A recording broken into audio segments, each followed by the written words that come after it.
ഇടുക്കി ജലസംഭരണിക്ക് 3 അണക്കെട്ടുകളാണുള്ളത്. Idukki arch dam, Cheruthoni dam, Kulamavu dam. ഇതിൽ ഏറ്റവും വലുതായ ആർച്ച് ഡാമിന് ഷട്ടറുകളില്ല. ജലസംഭരണിയിലെ ജലനിരപ്പ് നിശ്ചിത പരിധിക്ക് മുകളിലേക്ക് ഉയർന്നാൽ ചെറുതോണി ഡാമാണ് തുറക്കുക. ചെറുതോണി ഡാമിന്റെ 5 ഷട്ടറുകളിൽ 2 എണ്ണമാകും ആദ്യം തുറക്കുക. സ്പിൽവേയിലൂടെ വെള്ളം ചെറുതോണി പുഴയിലൂടെ ഒഴുകി വെള്ളക്കയത്ത് പെരിയാറിൽ ചേരും. അവിടെ നിന്ന് തടിയമ്പാട്, കരിമ്പൻ, ചേലച്ചുവട്, കീരിത്തോട്, പാമ്പ്ള വനമേഖലയിലൂടെയും നാട്ടിൻപുറങ്ങളിലൂടെയും ഒഴുകി ലോവർ പെരിയാർ അണക്കെട്ടിലെത്തും. ജലനിരപ്പ് ഉയർന്നതിനാൽ ലോവർ പെരിയാർ ഇപ്പോൾ തന്നെ തുറന്നിരിക്കുകയാണ്.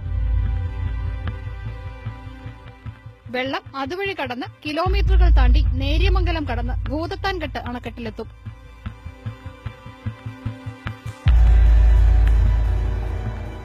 ചെറുതോണി അണക്കെട്ട് തുറക്കുന്നതിന് മുന്നേ തന്നെ ഭൂതത്താൻകെട്ട് അണക്കെട്ട് നിയന്ത്രിതമായി തുറക്കും. അവിടെ നിന്ന് വെള്ളം പെരുമ്പാവൂർ കാലടി വഴി ആലുവയിലെത്തും.